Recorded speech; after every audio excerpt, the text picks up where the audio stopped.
Welcome to The Intuitive Therapist with Janis R. Cohen, therapist, clairvoyant, empath, and medium. Listen in as she takes a no-nonsense, deep dive into real human struggles and how to resolve them. Janis will share channeled information from her spirit guide team, as well as angels and archangels, to help you master your emotional, physical, financial, and spiritual destiny. And now, Janis R. Cohen. Hey y'all, this is Janis Cohen, the Intuitive Therapist, here on the Intuitive Therapist podcast. So happy y'all are with me for another phenomenal episode with a phenomenal guest I have today. I'll tell you what, one of the things has kind of been elusive, I feel like for me, but also for a lot of people, is solving the riddle of addiction. Addiction, I know, is in my family. I'm kind of a recovering addict, but I guess really a recovering addict from smoking. And I know so many people who struggle with addiction. And I have a very, very special guest on my show, Chris Wallace. I'm going to tell you a little bit about him, but I wanted to share with you, he's going to really talk about an intuitive approach to substance abuse. And when I think about addiction, here's what I know. Any addict is going to tell you that just because you're sober, it doesn't mean you're not an addict anymore.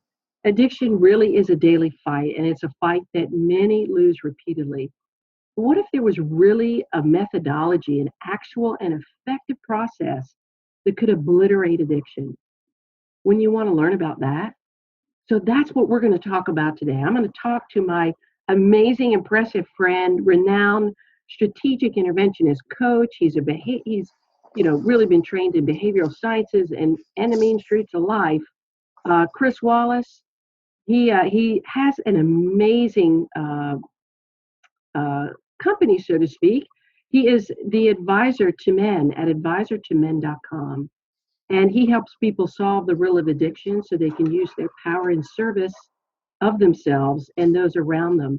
And this really gives their life meaning and represents freedom. So he's going to give us some outstanding insights about addiction. Welcome, Chris. Happy to have you. Well, happy to be here, Janis, and I hope I live up to the billing. But I'll tell you, it really is one of those intuitive. And I'm glad that you're called the intuitive therapist, because this is really an intuitive approach to addictions that many people have never heard before. So I hope your listeners like it. And yes, I'm excited to share it with you. I'm so glad. I never thought about it in terms of anything, even just having an intuitive approach. I'm excited to hear about what this is all about. Well, I want you to tell them about you, because you are really like one of the coolest people I've met. You and I connected through our coaching program. One of our trainings programs, strategic intervention, in 2011. And so besides that, tell people what you do, how you got into this, and how is it that you came upon this amazing approach to addiction? Well, this is a funny thing that you asked. My greatest qualification when it comes to addiction is that I've been addicted to everything. And overcome it myself personally. But I have a background in the behavioral science. I went to college, I went to university. I was out of the house. I came from a family of sort of uneven attachments and a fair bit of violence. And I was out of the house very early, and I spent a decade and a half or so on the mean streets, sort of as a drug dealer and a thug. And I carried a gun for a long time. And then I had a little boy one day, and he was about 2 years old. And I had just been shot through the chest, and I was lying on my couch, and I'd also been hit with a bat, and I'd blocked the second blow. Anyways, I escaped, and I lived, and I had to stick a finger in the hole of my chest, and where the air was escaping, where I'd been shot, and pinned up against a crack dealer's cupboard door in his kitchen with a crossbow. And anyways, I survived, and I was sitting at home thinking about how I was going to go back and whack this guy. And I had a beautiful little 2-year-old who was actually conceived on a visit in prison, come trundling across the floor and pull himself up onto my belly. And he turned himself around and he sat on his daddy's belly and he watched TV and he stuck his thumb in his mouth or something. And I looked at this little boy, and he had blonde hair and chubby cheeks, and I realized that he was the only person I knew that didn't have any enemies. That of all the people I knew in my life, that this was the only little soul that wasn't operating based on fear or based on some kind of a deal with someone. And suddenly something came over me.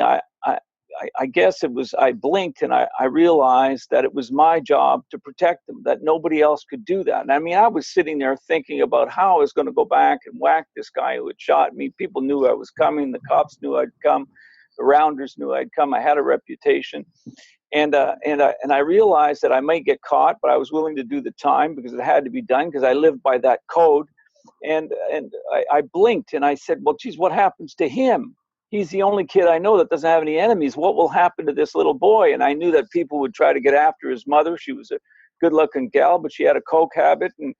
And what would happen? He'd be shuffled aside. And somehow it dawned on me, the universe spoke to me through this little boy. And I blinked. And I decided there and then that if all my life amounted to was to be a decent father to this little boy, then that's the way it was going to have to be. And the person who shot me was going to have to wait until another day to die. And so that's what I did. As I got up and I said, look, that's it. And I went out and I searched out drug treatments and I got myself in. They wouldn't accept me because I was violent and I had this terrible record. And finally, this little 5'1" Dr. Ahmad said, look, this guy's never been given a shot. He's been asked for treatment a bunch of times. We'll let him in. And I never looked back. And, 2 years later, the guy who shot me was killed in a pool hall. I went on to college and studied behavioral science, went to some university. I raised this little boy. And I'll tell you, Janis, when he was 18 years old, I'm a bit of a ball buster, kind of a street kind of guy. And regardless of my background or whatever, and my education, but I used to tease him. And I said to him, listen, Gaffer, I called him the Gaffer. I said, look, I've raised you now. You're 18. You can vote. You can drive. You can go out and get legally married. I said, I just want you to know that it's cost me. And I had read somewhere that it costs about 150 grand to raise a kid. And so I said, I just want you to know that the 150,000 I probably spent raising you, we're even. You don't owe me anything, And I said,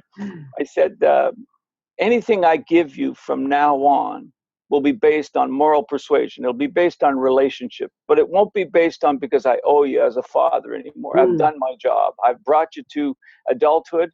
And from now on, we're on a different sort of footing between each other. And he looked at me puzzled, and then he kind of had this wry smile. And he's a bright kid. And he's got a lot of empathy in him. And he said to me, he said, listen, Dad, he said, everything, Mom brought me to school and she fed me and she did a lot for me.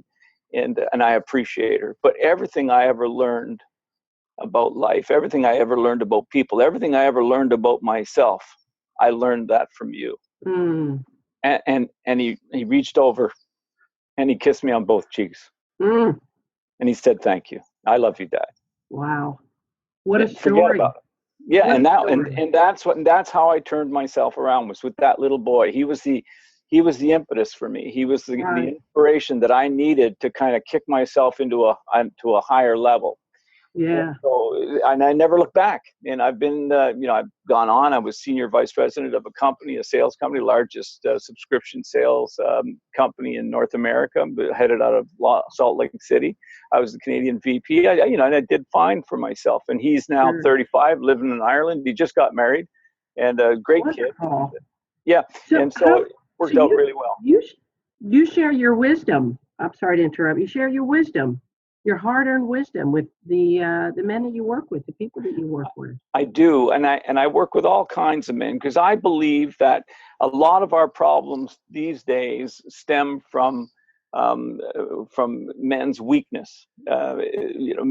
Men are a long time had a purpose that was sort of strong and moral and brave and courageous, but we sort of lost our way in the last couple of generations. So that's one of the things I do. I believe if a man can harness and gather his power and use it in service of himself and the people around him, especially his family and then his community, that he will find a meaningful life through doing this. And that's what sets him free. That's what sets him free from the tyranny of his existence. And so that's what I help men do. And I have lots of ways. And addiction is one of it. But, let's talk about addiction, because I think it's really one of those things that, you've got AA, you've got all of these different 30-day treatment programs, you've got long-term treatment, you've got the great associations both in Canada and in the States. And most of them focus on dopamine and the buzz that you get from drugs, and that's what we're chasing all the time. And I prefer to look at it a much different way. And I go back about it differently. Let me just run it by you, if you don't mind. You ready for it? Absolutely. Please You've do. been afraid before, I'm going to assume. Say it again? You've been afraid before. Yeah. You've felt fear. You could be driving down the road and there's a wreck in front of you. Maybe it's foggy or it's rainy or it's snowy, if it would be up here in Canada. And all of a sudden you got a wreck in front of you. And what happens is right away, as soon as we're in fear, our heart rate goes up, our blood pressure rises, our breathing shallows. And if you're on the highway and you're in a fog or in a rainstorm or something like that, your thinking would narrow. It would narrow right down, and you would find that one little spot between the cars where you could negotiate your car and avoid the wreck in front of you. And that's what fear does. It helps us escape from danger. You follow me so far? Absolutely. Now listen to this. When you smoke a cigarette, when you smoke a joint, when you have 2 or 3 beers, the first thing that happens is your heart rate goes up. Your blood pressure rises. You see people who've drank for years and years and years in their nose, and they get this rosacea around because the capillaries around their face break often, and you can tell they're long-time drinkers because their blood pressure is high, and they're thinking, their breathing shallows. As soon as you use drugs or alcohol, that's exactly what happens. And what lies at the crux of all addiction is a search to narrow focus. You're trying to take many thoughts and turn them into fewer thoughts. And that's what lies at all addiction. It's drugs, alcohol, it's overeating, it's gambling, it's porn, it doesn't matter what it is. At the crux of all addiction is a search to narrow thinking. And so what happens, you get a guy who goes to the bar on Friday, he's got his paycheck, he's got his boss, he's got his family at home, maybe he's got clients, maybe he's got bills, he's got mortgages, he's got all kinds of different things on his mind, and he has 2 or 3 beers, and before you know it, all he's thinking about is pizza and pussy. That's narrowing thinking. Now, I don't mean to be crude about it. Maybe he thinks of sports, So that's narrowing thinking, and that's what lies at all of us. Now, if you think of the best time in your life, you ever get into something called what most people refer to it as the zone? Yeah. And this is where there's a kind of a confluence of your passions, something that you've learned that challenges you. And also it gives you're usually 100% focused on it. And you get into one of these sort of zone periods in your life. And it could be talking to people. It could be sewing. It could be you're in your shop working on something. It could be during a sport. It could be while you're writing, you're reading, you're anything.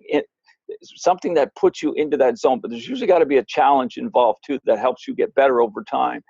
And that zone is when we can actually, sometimes you'll notice, you'll say, well, 7 hours later, where did the time go? Yes. All of a sudden, boom. Sure. Well, this is when we're at our happiest as human beings. When we're in that zone, we're in what Csikszentmihalyi said was the flow. He wrote a famous book about this in 1990 called Flow. And this is where, this is when human beings are at. And we can actually, it's the only time that I know of that a human being can actually feel like they've stopped time, because all of a sudden you're in your zone, you're doing something that you're probably good at or you're getting better at. You're 100% focused on it. It's engaged your passions and your strengths or your talents, and all of a sudden time stops. And that's what we're searching for, because that's a narrowing of thinking that gives us this huge sort of benefit, and it's what human beings seek. It's one of our happiest times, and that's what people are seeking when they're using drugs and alcohol. They're trying to take lots of thoughts and turn them into fewer thoughts, and they're searching for that zone. But the problem with drugs and alcohol is that there's no complexity involved. There's no challenge. There's nothing gets better. You don't build anything. Right. You just do the same old, same old. So what you're doing is you're narrowing thinking, and that works really, really well. But For a moment. The next day you wake up, same Yeah. problem. And here's what happens, Janice. So when people get into this thing and they get into this habit and they narrow thinking this way, well, they don't narrow thinking the more adaptive ways, the more ways that are more compelling as human beings. And here's what goes on: 5 or 10 or even 20 or 30 years will go by.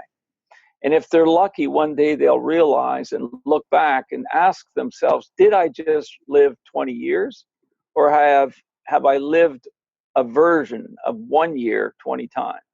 Right. And that's the sad part about addiction, because you're a dog chasing its tail. You just never get better at anything. And so you live much, much small. And it's not what the universe, expected for you. It's not why the universe put you here. And so that's the riddle of addiction, is that people are trying to narrow thinking. That's what lies at the crux of their habit. And it's a maladaptive way of doing it. It works, but it doesn't work very well. Sure. Yeah, it works momentarily.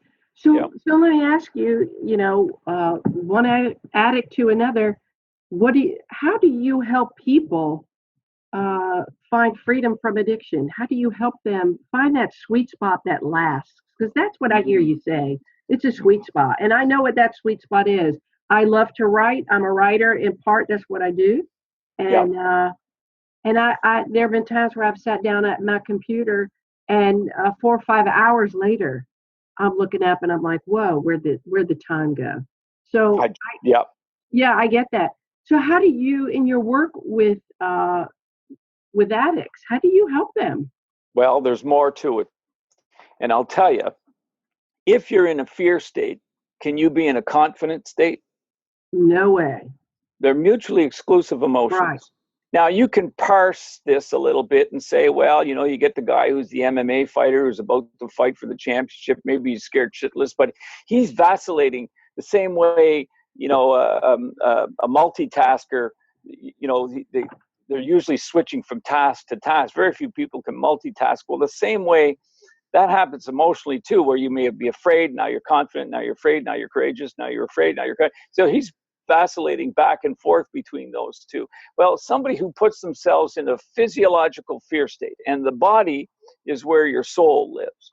The body is where feelings are inculcated through previous experience. A baby has very few feelings, but as complexity arrives in its life, well, his feelings expand and they get more and more feelings because it's based on old experiences. So here's the thing: you can't be confident and fearful at the same time. So if you constantly put yourself into a fear state, and it doesn't matter if it's cigarettes, if it's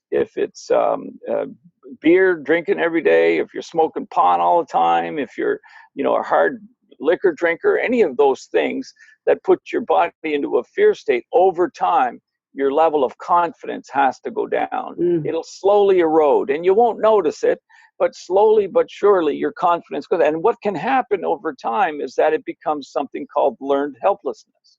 Yeah. And of course, Canada and the US being, socially responsible countries, we look after our poor, and you have families that are second, third generation, they're still on what we call up here welfare or social assistance, and they just don't have the confidence that belongs to somebody else. And there's usually substance abuse that's helping keep them there, because they're in a fear state all the time. And that's the way that they narrow focus, and it's the only way they do it, but they don't get anywhere because there's no complexity. There's nothing compelling that makes them try to get better every day, better every day, better every day, the way you would at writing. When you first started writing, Janice, you were probably not as good as you are now. It's something that you worked at and you got better, and over time you became you got to a level of proficiency where now you can just get right into it and stop time. I mean, I did that this afternoon. I started at 11 o'clock and all of a sudden, boom, 2:30 came, and I didn't even realize it. Felt like I was writing for an hour. Well, I'll tell you, I know for me, when I smoked on and off for years, I mean, since I was, golly, I hate to even share how long, but I started smoking at 12. and didn't stop till about really officially 4 years ago. And here's what I realized. It's so funny also because I thought for sure, given that my father passed this year, I thought for sure that would be like a huge trigger for me that I would go back to smoking. And you know what? It didn't. Grief wasn't the trigger. What the trigger for me and for many, many people, and you tell me how you see this play out in your work, to me, it's without a doubt, exceptionally, without a doubt, fear. But, and also anxiety. When I felt that my life, my emotions were out of control, boom, I'm smoking. It wasn't grief. It wasn't fear for me. It was anxiety and maybe the fear of being out of control. And once I was able to understand that that was the trigger, then I could do some pre-work before so that I could set myself up to be emotionally ready to not use that substance as if it was placating my anxiety. And like you said, it pushes it away for a moment. And then you know what? You develop habits, whether it's to go do it during the commercials on the TV show or go outside instead of smoke inside, go wash your hands, brush your teeth, do all these things to develop these routines and habits around your addiction. But really, the piece that we're both talking about is how do you master the emotion that is fostering the behavior? And if you can do that, if you can conquer the fear, if you can get clear about what scares you, about where you feel out of control, then you can deal with your addiction. Well, I think you're right. And let me just talk about that for a second, because anxiety can be viewed as a general fear of the future. When people have anxiety, they generally have a pile of woulda, shoulda, coulda thoughts coming into their mind, and a whole pile of scenarios are playing out. And this is very much a fear state. So, one of the ways that I find that I think people are susceptible, because you'll notice, there's some people that went to Vietnam, had a heroin habit when they were over there. When they came back, they gave up heroin and they never touched it again. But other people couldn't. Other people then, it became, part of their life. And it's the same thing with smoking. When you smoke, 45, people say, well, it relaxes me to have a cigarette. Well, what's happening is you can't relax you because your heart rate just went up 15 beats a minute, 45 seconds after you took the first haul on your cigarette. But what it did was it narrowed your thinking. It helped you take all of those thoughts. And because you put yourself into a mild fear state, you're now like that person on the highway who's just going to find that one little opening in between the car wrecks in front of you so that you can get by. You've narrowed your thinking so that you're using fight or flight. You're using your HPA axis, your fear axis, to sort of narrow your thinking. And that's what you think makes people believe that is relaxing them. So that's a kind of an important thing. Now, when you think of beer, the way I like to put it to people is that what they're doing is they're sipping fear and they're pissing out their confidence. And I know that's not a great, it's not a great visual, but any beer drinker is hitting the washroom pretty steady, you know what I mean? So it's a nice way to put it, is you're sipping fear, pissing out confidence. A dope smoker, what he's doing is he's inhaling fear and he's exhaling his power as a man or as a woman, So this is because your confidence is kind of important, Janice. People say, well, confidence, do we need it? Well, yes. Confidence is the stuff that takes thoughts and turns them into actions. That's what confidence is. And you can only get confidence two ways. And they're both through action. One is by small little incremental improvements that we do every day that over time build up a general sense of confidence. But another way is by big leaps of faith. The first time you stand up at a Toastmasters meeting and give a public speech in front of a room full of people and you don't die, the next day you're a changed person. Absolutely. If you give a cheers at a wedding and you don't shake to death in your boots, and the next day after that wedding, after that reception, you're a changed person. People are slapping you on the back and saying, hey, nice words. That was very nice. And now you're a different person. So that's a level of confidence that you get by taking. First time you go off a high diving board as a kid, you're scared shitless of going up those 10 or 12 feet, but then all of a sudden you go up there and you get up and you mastered and you don't die, you didn't drown, And so afterwards you're like, oh my goodness, I can do it. And what do you want to do right away? Again, Right. Yeah, you to want to get do it the again. reinforcement, for Yeah, sure. and you'll see that with children on amusement park rides. They're afraid to go on the roller coaster, and they get on the roller coaster. They're scared shitless, but after the roller coaster, what do they say? Again, let's do it again, because their level of confidence, they've just become somebody different. They've just become a new level. So that confidence is absolutely crucial. So you mess with confidence, you're messing with your power as a person. Confidence is absolutely key, and it's something that should build over time and over a lifetime. Life gets better when you get better at life, and confidence is a big part of our power as people, not just men, but men and women. So that's the big thing. Now, I want to talk to you about habits. This is a killer thing, because if I started smoking cigarettes again, I was a pack-a-day smoker. Twice in my life I smoked. I started when I was 11. I had permission, and I gave it up when in my late teens. And then in my 20s, later in my 20s, during a difficult time, I smoked again for about 5 years, and I haven't smoked since. So if I started smoking cigarettes again, you can pretty well bet that I'd go back to a pack a day very, very quickly.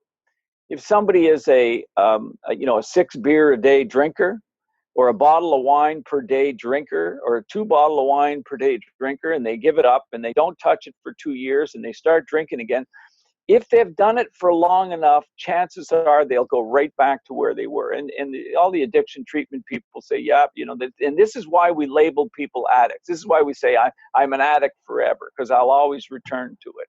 And it's true and it's not true. I don't like the labeling as much, but the reason for this is because the level of learning, where you learn this kind of stuff, is in the pons and striatum, which is very at the top of the brainstem. So if you learn how to ride a bike at 10 years old and you haven't ridden one for 20 years, can you get on a bike and ride it? Sure. Yes, and that's where your learning comes from addiction. You learn to smoke, you learn to drink, you learn to take mood altering chemicals at the same level as riding a bicycle. Yeah, I agree. So when you go back, it's just like riding a bike. You go right back to it. If you were a half a gram of heroin per day kind of guy, well, you'll be back there within 2 weeks if you've got access to heroin. I agree. If you're a six or Joe six pack, and you go home every night and drink 6 or 8 beers, within a couple 3 weeks you'll be right back to 6 or 8 beers if you give yourself permission to drink that way. So and it's because your learning is at the same level as riding a bike. It's because when you rode a bike, it was hard. You had to balance, you had to pedal, you had to think about falling. There was some fear involved. All of those, there's half a dozen different little modalities going on, trying to get you to learn how to ride that bike. And I've got a 5 and a 7-year-old, and both of them have learned how to ride bikes in the last 3 years here in the backyard. And I could see, Charlotte, the first year we were here, it was very difficult with her. And then one day she got it. And now she can jump on any bike and ride it. She can ride no hands now. So, and that's what happens with drugs and alcohol. And that's why you can't go back. And that's why it's for people who've got that long-term habit, It's better for them to never test it, because the learning is like riding a bike. Right. It's so funny because we talked about this before we were going to get on this interview, that we could just talk about this for a very, very long time, because there's so many intricacies, so many details, so much to talk about, how to understand what you need to understand about addiction and what to do. I really want people to be able to have access to you, because you have such wisdom. You do so many wonderful things. You're so straight up and honest. That's one of the things that I respect about you. How can people get in contact with you in the event that they might want to seek out your services and counsel? Yeah, I operate out of advisortomen.com is one of my websites. The other one is ckwallace.com. People can reach me through there. And there's got little buttons on these sites where it says contact me. And of course, boom, I'll get an email. So it's wonderful. And I'm happy to work with people. And so, yeah, that's one of the ways. But really, it comes down to, in Janice, my father was a sailor, so I apologize for cussing because. Sweetie, do not, because I cuss like a sailor all the time on my. Well, thank you very much. And you know what? I always tell people my excuse is my father, and I tell them it's a way to honor him. He's 89 years old. He's got dementia. He's in I an don't old think age. I honor my dad, Chris. From here, but anyways, but not to be crude. But the thing is that there was 40 to 200 million sperm in the what created a person, and each of us somehow beat all of those other sperm and made it to the egg.